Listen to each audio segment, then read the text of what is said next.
Hello दोस्तों, मैं BL लूणा मेरे यूट्यूब चैनल स्टडी टाइम में आपका हार्दिक स्वागत करता हूं। आज हम जो पिछली कक्षा में जो क्रिया विशेषण पढ़ रहे थे उससे आगे जो रह गया था उसके बारे में अध्ययन करेंगे। तो हमने पिछले जो क्रिया विशेषण था उस क्रिया विशेषण के अंदर अब उसके जो 4 प्रकार थे वो पढ़ लिया था। अब जो उसका आगे वाला जो प्रकार है, अव्यय शब्द जो पढ़ रहे थे उसके आगे वाला जो प्रकार है वो संबंध बोधक। 2 नंबर पे क्या था? संबंध बोधक, यानी क्रिया विशेषण वो हमने कर लिया था। अब हम आज इसमें संबंध बोधक करेंगे। तो इसके नाम से ही पता चल रहा है, इसके नाम से ही पता चल रहा है, यानी मतलब इसमें संबंध व्यक्त किया जाएगा। देखिए परिभाषा, वे अभिकारी शब्द जो संज्ञा या सर्वनाम के बाद प्रयुक्त होकर, कहने का मतलब पहले संज्ञा या सर्वनाम आएगा उसके बाद में ये आएंगे, तो ये इनकी पहचान है। होकर उसका संबंध वाक्य में प्रयुक्त दूसरी संज्ञा से बताते हैं, दूसरी संज्ञा से, यानी एक संज्ञा इधर आएगी और एक संज्ञा बाद में आएगी और उसके बीच में क्या होगा? उसके बीच में एक अभिकारी शब्द होगा और वो उन दोनों के बीच में एक संबंध बनाने का काम करेगा। वो क्या कहलाएंगे? संबंध बोधक कहलाएंगे। ठीक है, आगे देखिए, आगे दे रखा है जैसे प्यास के मारे, प्यास के मारे मेरा दम निकला जा रहा था। तो ये जो प्यास है ना, वो प्यास क्या एक संज्ञा है, भाववाचक संज्ञा, और एक ये इधर आ गया मेरा। ठीक है, ये भी क्या है? संज्ञा है। तो जो परिभाषा हमने देखी थी उस परिभाषा में क्या कह रहा था कि एक संज्ञा या सर्वनाम आएगा, उसके बाद में अभिकारी शब्द आएगा और उसके बाद में वापस संज्ञा आएगी और दोनों के बीच में एक संबंध स्थापित होगा, एक संबंध स्थापित होगा। तो इसको पढ़िए, प्यास के मारे मेरा दम निकला जा रहा था। तो इसका संबंध है प्यास का, यानी इसके जो दम निकल रहा है ना, वो दम निकलने का कारण है क्या? प्यास, यानी का मतलब उसको पानी नहीं मिला और उस पानी, ये ऐसे नहीं कह रहा है कि मेरे को खाना नहीं मिला इसके कारण मेरा दम निकला जा रहा है, यानी का मतलब इस प्यास का संबंध है इससे कि मेरा प्यास के कारण दम निकला जा रहा है। तो इस प्रकार के उदाहरण आएंगे संबंध बोधक में। आगे देखिए, रमेश का घर, रमेश का घर मेरे घर के सामने है, यानी ये क्या कह रहा है कि जो रमेश का घर है अब मेरे घर के सामने है, यानी मेरे घर से संबंध है रमेश के घर का कि वो दोनों आमने सामने है। ऐसे नहीं कह रहा है कि मेरे पीछे है या मेरे बगल में है, मेरे दाएं या बाएं, ऐसे नहीं, यानी बिल्कुल इससे स्पष्ट हो रहा है कि मेरा जो घर है वो रमेश के घर के बिल्कुल सामने है, या रमेश का घर मेरे घर के बिल्कुल सामने, यानी ये दोनों आमने सामने है। पहचान, यानी इसको किस प्रकार हम पहचान पाएंगे कि वो ये संबंध बोधक क्रिया विशेषणी, सॉरी संबंध बोधक अभिकारी शब्द है, क्रिया विशेषणी संबंध बोधक अभिकारी शब्द है। तो इसके अंदर का, के, की प्लस अभिकारी शब्द, का, के, की प्लस अभिकारी शब्द, यानी संबंध बोधक अभिकारी शब्द संज्ञा या सर्वनाम के बाद प्रयुक्त होते हैं। अब देखिए यहां पर, देखिए ये क्या कह रहा है, ये शब्द आएंगे। तो यहां पर देखिए प्यास के मारे, तो ये क्या आ गया ना यहां पर देखिए रमेश का घर मेरे घर के सामने। तो अब हम किस प्रकार पहचान पाए? आपको पूछ ले, प्यास के मारे मेरा दम निकला जा रहा है, निम्न वाक्य में अभिकारी शब्द है। तो अब वो अभिकारी शब्द जैसे नीचे यहां पर लिख दिया प्यास, फिर इधर लिख दिया मारे, फिर जैसे लिख दिया दम, ठीक है, या मेरा, ये जैसे एबसद में ऐसे आपको दे दिया गया। अब आपको पूछे कि इनमें से क्या होगा, तो ये जो पहचान देखिए, यानी जो अभिकारी शब्द है वो क्या कह रहा है, क्या, का, के, की अभिकारी शब्द, संबंध बोधक अभिकारी शब्द संज्ञा या सर्वनाम के बाद प्रयुक्त होते हैं।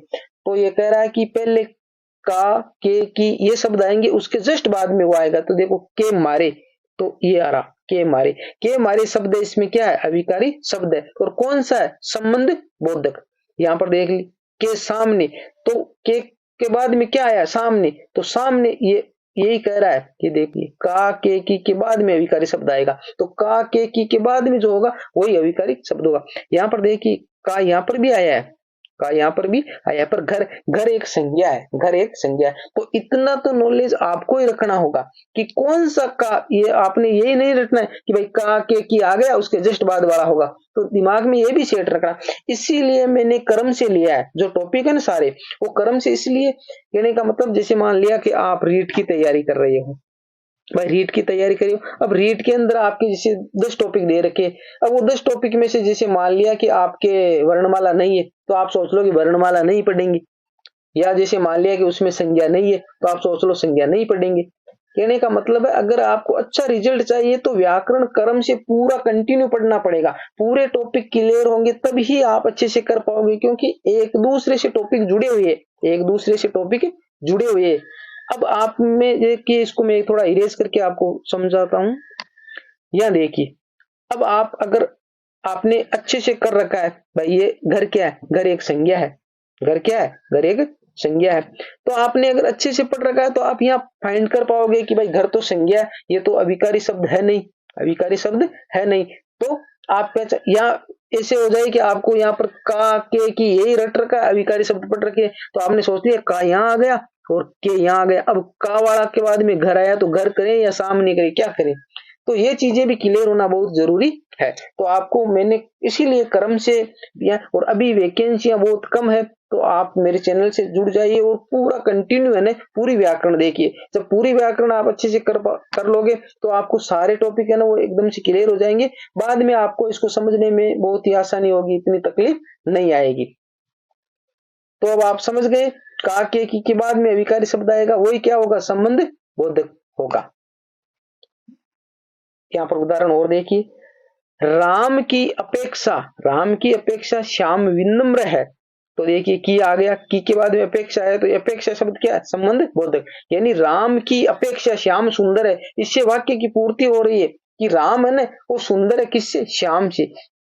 अब कहने का मतलब राम की अपेक्षा, सॉरी, श्याम विनम्र है, सुंदर नहीं है, राम की अपेक्षा श्याम विनम्र है। यानी राम है ना उसकी अपेक्षा ये श्याम विनम्र है, दूसरे की नहीं है। दूसरे तो हो सकता है कि ये थोड़ा उग्र हो, भाई उग्र हो, पर ये राम की अपेक्षा है ना थोड़ा शाना है। हम जैसे मारवाड़ी भाषा में कहें ना कि भाई इससे थोड़ा शाना है। अब देखिए, दिलीप की पुस्तक, दिलीप की पुस्तक के ऊपर मेरा पेन रखा है। अब देखिए यहाँ पर की भी आया और के भी आया, तो अब क्या, कैसे हम फाइंड करें भाई? यहाँ पर का के की तीनों शब्द में से कोई सा भी आ सकता है, तो यहाँ पर की आया और यहाँ पर के आया। अब कैसे हम सेट करें? तो ये पुस्तक है, पुस्तक तो एक संज्ञा होती है, तो ये जो ऊपर है ना वो अभिकारी शब्द है, ऊपर है वो अभिकारी शब्द है। तो दिलीप की पुस्तक के ऊपर मेरा पेन रखा है, यानी मेरा पेन रखा है ना, तो किसी को ये बोलता है कि भाई जैसे मान लिया कि वहां पर 5-10 पुस्तकें पड़ी है, 5-10 पुस्तकें पड़ी है और सभी पर पेन रखा हुआ है और वो अलग अलग आदमियों की है, तो ये क्या कह रहा है कि उस पर जैसे नाम लिखा होगा तो ये कहेगा दिलीप की पुस्तक के ऊपर मेरा पेन रखा है, यानी जो मेरा पेन है ना वो दिलीप की पुस्तक पे रखा हुआ है ना, वही है मेरा पेन, दूसरा पेन आपको नहीं लेके आना है। तो इससे उसका संबंध व्यक्त हो रहा है। पेन वहां पर जैसे सारे पेन एक जैसे हो, सारी पुस्तकें एक जैसी हो, पर उसमें नाम लिखा हो, तो दिलीप वाली पुस्तक में जो पेन रखा है वही पेन है मेरा। इससे इससे क्या हुआ, एक संबंध व्यक्त हो रहा है। मैं अध्यापक जी के साथ गया, मैं अध्यापक जी के साथ गया, ये आ गया के साथ, तो साथ क्या हुआ, अभिकारी शब्द हुआ। इस प्रकार आप पकड़ सकते हो। आगे देखिए,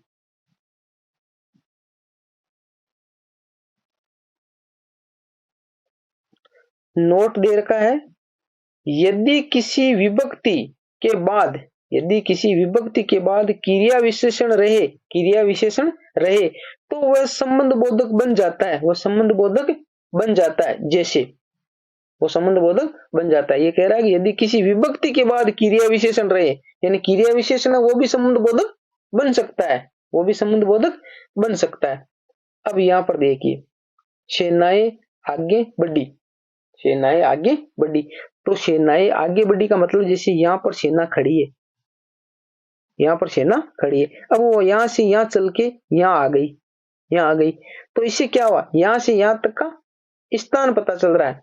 सेनाएं का क्या हो रहा है, स्थान का पता चल रहा है। पहले यहां थी वो, अब यहां आ गई, तो यहां पर ये क्रिया विशेषण का काम कर रहा है। आगे शब्द वहां पर क्या कर रहा है, क्रिया विशेषण का काम कर रहा है। अब ये संबंध बोधक का काम कैसे करेगा, सेनाएं युद्ध क्षेत्र से आगे बढ़ी, सेनाएं युद्ध क्षेत्र से आगे बढ़ी, तो अब ये जो सेनाएं, इसका युद्ध क्षेत्र से एक संबंध हो गया, सेना का युद्ध क्षेत्र से संबंध हो गया। अब यहाँ पर का के की शब्द नहीं आया है, तो वो तो एक पहचान के लिए मैंने आपको बताया कि का के की शब्द आएगा, का के ही शब्द आएगा। जरूरी नहीं है कि सभी जगह वो शब्द आए ही, पर 90% शब्दों में ये आएगा, 90% शब्दों में ये आएगा और आप वहां से पकड़ पाओगे। जितना आप अभ्यास करोगे धीरे धीरे आपको समझ में आने लग जाएगा। आप वो वाक्य को पढ़ते ही आपको पता चल जाएगा कि इसके अंदर क्रिया विशेषण है या संबंध बोधक है। वहां पर आपके सामने ज्यादा लंबा चौड़ा सिलेबस नहीं होगा, वहां पर सिर्फ 4 ही ऑप्शन होंगे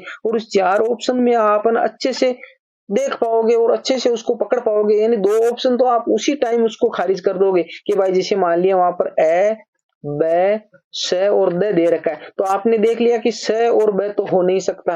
अब ए और द में बात रह गई, तो इनमें से आपको थोड़ा सा आप दिमाग लगाओगे तो आपको आसानी से उसका उत्तर निकल जाएगा।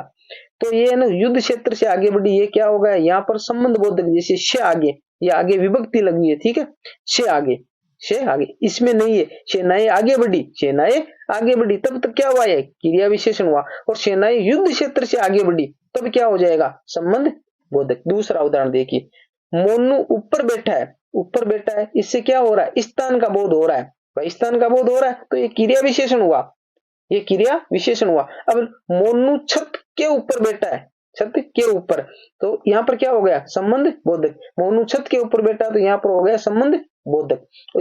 और यही बात ये कह रहा है, यदि किसी विभक्ति के बाद, तो ये विभक्ति है, ये क्या है ना, यहाँ पर शे है, ये विभक्ति है, विभक्ति के बाद क्रिया विशेषण रहे तो वो संबंध बोधक बन जाता है, वो संबंध बोधक बन जाता है। तो संबंध बोधक आप समझ गए होंगे। फिर भी अगर किसी प्रकार का डाउट रह जाता है तो आप निसंकोच मेरे से पूछ सकते हो। आगे देखिए, आगे दे रखा है तीसरा प्रकार, तीसरा है समुच्चय बोधक या योजक शब्द। योजक का मतलब जुड़ना होता है, यानी एक समूह का बोध करवाएंगे। समुच्चय अर्थात समूह, समुच्चय अर्थात समूह, 2 शब्दों, वाक्यांशों, वाक्यों को परस्पर जोड़ने या अलग करने वाले अवयवों को समुच्चय बोधक अवयव कहते हैं। ये 4 प्रकार के होते। जिस प्रकार क्रिया विशेषण कितने प्रकार के, 4 प्रकार के, उसी प्रकार से ये भी कितने प्रकार के होते, 4 प्रकार के। जो संबंध बोधक थे वो अकेला एक ही प्रकार का था, उसका कोई प्रकार नहीं था, तो ये भी याद रखना है। यानी क्रिया विशेषण वो कितने प्रकार के हुए, 4 प्रकार के। संबंध बोधक कितने प्रकार का, एक ही था वो। और समुच्चय बोधक ये कितने प्रकार का, 4 प्रकार का। तो ये बातें भी आपको ध्यान रखना है, समुच्चय बोधक 4 प्रकार के, संबंध बोधक नहीं है, तो समुच्चय और संबंध में ये भी आपको अंतर ध्यान रखना है। अब इसके जो 4 प्रकार है, यानी वो जो 4 प्रकार है ना, वो 4 प्रकार कौन कौन से हैं समुच्चय बोधक के। एक हो गया संयोजक, एक क्या हो गया, संयोजक। दूसरा हो गया विभाजक या विकल्पक, तीसरा हो गया विरोध दर्शक, और चौथा हो गया परिणाम दर्शक, परिणाम दर्शक। तो अब देखिए ये चारों प्रकार के बारे में हम देखते हैं। पहला प्रकार है संयोजक। संयोजक का मतलब है संयोजन का जोड़ना होता है, तो इसमें जोड़ने का बोध होगा, जोड़ने का बोध होगा। 2 शब्दों, वाक्यांशों या वाक्यों में संयोग स्थापित करने वाले अव्यय शब्द आते हैं, जैसे और, तथा, एवं वह, यानी कहने मतलब एक तो आएगा वह, तथा, और, इस प्रकार के शब्द बीच में आएंगे और 2 शब्द आपस में जुड़े हुए नजर आएंगे। ये सारे किस में आएंगे, ये संयोजक में आएंगे। उदाहरण देखिए, राम और श्याम मेरे मित्र है, तो ये दोनों, यानी मित्र अकेला राम नहीं है, ना ही अकेला श्याम है, राम और श्याम दोनों है वो मेरे मित्र है, तो ये और से जुड़ा हुआ है, दोनों आपस में जुड़कर एक वाक्य का निर्माण किया गया, तो ये किसमें आएगा, संयोजक में। मोहन पढ़ता है और, मोहन पढ़ता है और राधा खेलती है, यानी 2 वाक्य को जोड़कर एक वाक्य बनाया गया है और दोनों में संयोग स्थापित किया गया है कि मोहन है वो क्या करता है, पढ़ने का काम कर रहा है, और राधा है वो खेलने का काम कर रही है। तो ये इस प्रकार के उदाहरण वो किसमें आएंगे, संयोजक में। ये शब्द है ना और, तथा, वह, ये शब्द आपको याद रखने पड़ेंगे। फिर है विभाजक या विकल्पक, यानी इसमें एक विकल्प दिया जाएगा।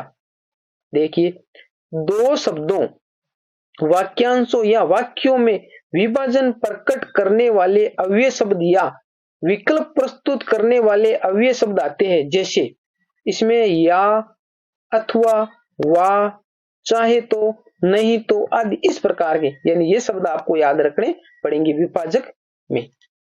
आगे उदाहरण देखिए,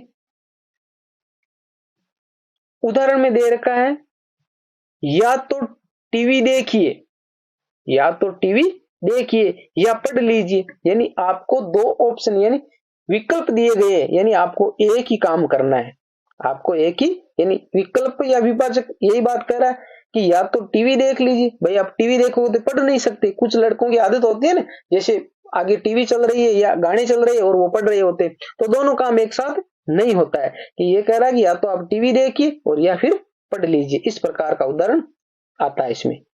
मैं जाऊंगा या राकेश जाएगा, यानी हो सकता है कि ये बोल दे, कोई इसी को बोल दे, जैसे दो भाई है, मैं और एक राकेश मेरा भाई है, तो हम दो भाई है, कोई बोल दे कि यार वहां पर शादी है तो उस शादी में कौन जाएगा, तो ये बोल रहा है या तो मैं जाऊंगा और या फिर राकेश जाए। कहने का मतलब हम दोनों नहीं जाएंगे, अगर मैं जाऊंगा तब राकेश नहीं जाएगा और राकेश जाएगा तो मैं नहीं जाऊंगा। ये विकल्प है, दोनों अलग अलग हो रहे हैं। इस प्रकार ये उदाहरण, तो ये बीच में या आ रहा नहीं, ये क्या कर रहा है, विभाजन का काम कर रहा है।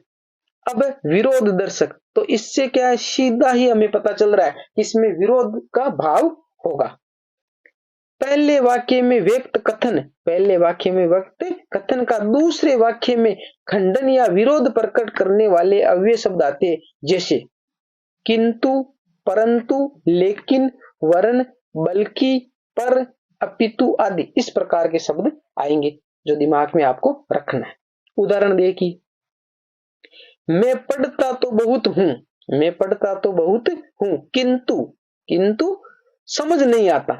अब देखिए यहां पर विरोध हो रहा कि नहीं हो रहा है, कि भाई ये कह रहा है मैं पढ़ता तो बहुत हूं परंतु समझ में नहीं आता।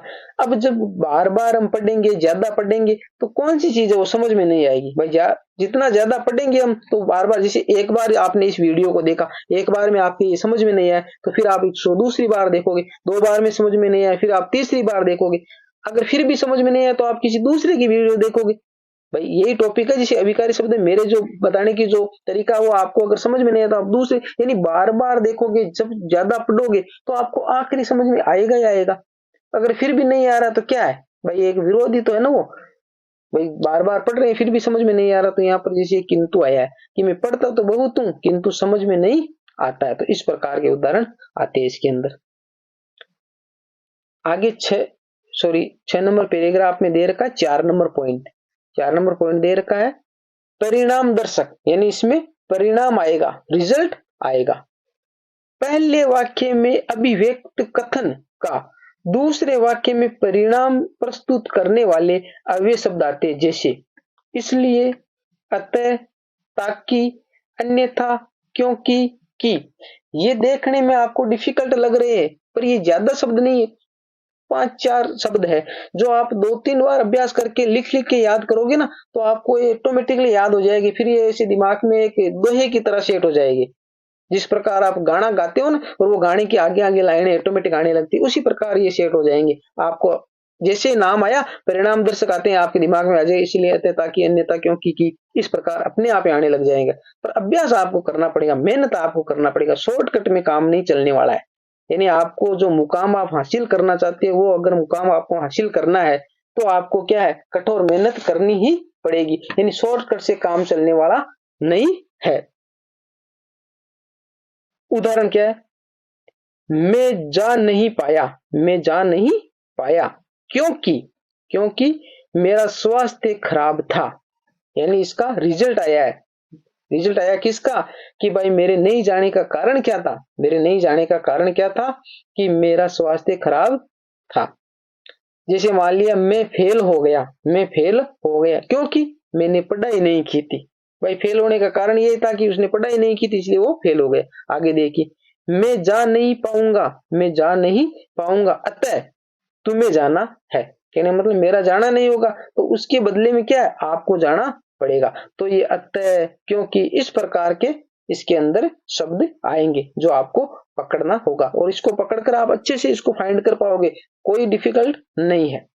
आगे देखिए, आगे जो हमारा 3 हमने पढ़ लिए, चौथा जो प्रकार है ना, ये लास्ट है, वैसे निपात है वो 5वां है, पर मुख्य रूप से 4 ही है।